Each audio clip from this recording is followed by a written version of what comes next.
श्रीमन्नारायण नारायण हरि हरि ओम। श्रीमन्नारायण नारायण हरि हरि ओम। श्रीमन्नारायण नारायण हरि हरि ओम। श्रीमन्नारायण नारायण हरि हरि ओम।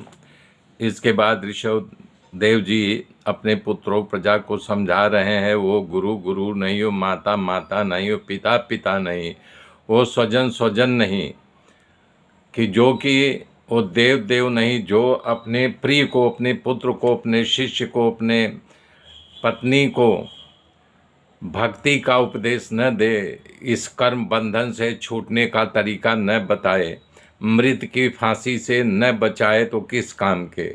हे पुत्रों, हमारी एक बात ध्यान से सुनो, कभी भूलना नहीं। इस धरती पर असुरों से श्रेष्ठ सुर हैं, उसमें से राजा सबसे श्रेष्ठ है। इनसे ज़्यादा ब्रह्मा जी के पुत्रों मरीचि आदि से संतोष श्रेष्ठ हैं, और उन सब से भगवान रुद्र श्रेष्ठ हैं, जो कि हमारी भी उपासना करते हैं। यानी भगवान कह रहे हैं ऋषभ देव हमारी उपासना करते, इसलिए वो श्रेष्ठ हैं। पर हे पुत्रों, सभा में बैठे ब्राह्मणों की तरफ अंगुली उठा करके कह रहे हैं कि ब्राह्मण सबसे श्रेष्ठ हैं, हमसे भी श्रेष्ठ हैं, क्योंकि मैं इनकी उपासना, इनकी भक्ति करता हूँ, इसलिए सबसे ज़्यादा श्रेष्ठ हैं। हे पुत्रों, मेरे अवतार का रहस्य साधारण मनुष्य के समझ में नहीं आएगा।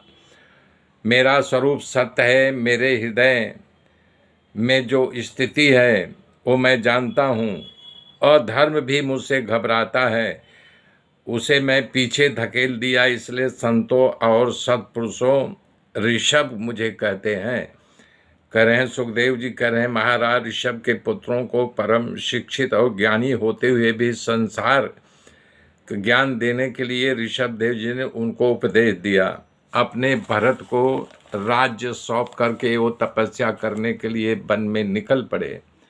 महाराज की दशा उन्मत्त जैसे थी, उनमें उनके अपने शरीर के वस्त्रों का भी ध्यान नहीं रहा, वो दिगंबर अवस्था पे धरती पर विचरण करते रहे, यहाँ वहाँ घूमने लगे। एक समय ऐसा आया को अपना ब्रह्मावर्त राज जो है पार कर गए, दूसरे किसी राज की सीमा में चले गए।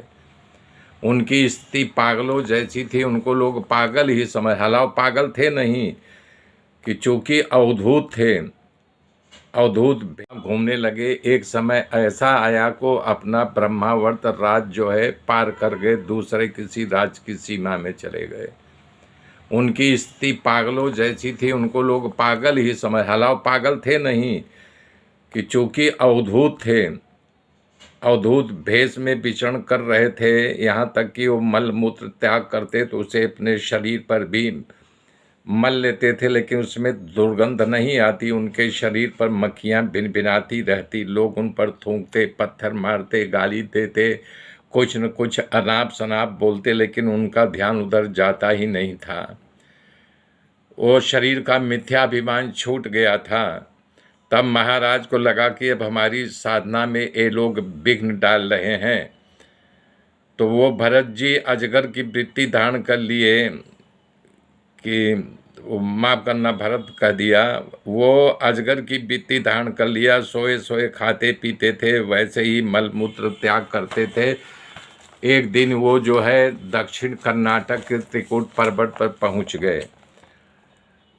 महाराज भूख लगी थी, तब मुंह में काला पत्थर रख लिए। कई महीनों तक मुंह में काला पत्थर रखे गए। वहाँ बांस का जंगल था और धूप ज़्यादा पड़ रही थी, गर्मी तेज थी। धीरे धीरे धीरे बांस में घर्षण हुआ और झंझावात हुआ, आग लग गई। देखते देखते वो वन में पूरी आग फैल गई।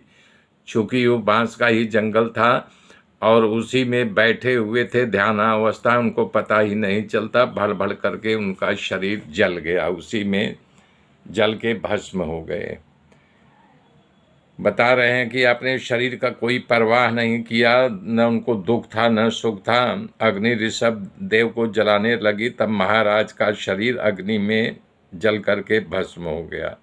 भगवान ऋषभ देव जी का अवतार रजोगुण से भरा हुआ था।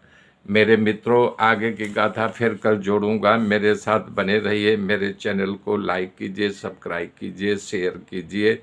मेरी वाणी को जन जन तक पहुँचाने की कृपा के लिए, तब तक के लिए जय श्री राम, जय श्री राम, जय श्री राम।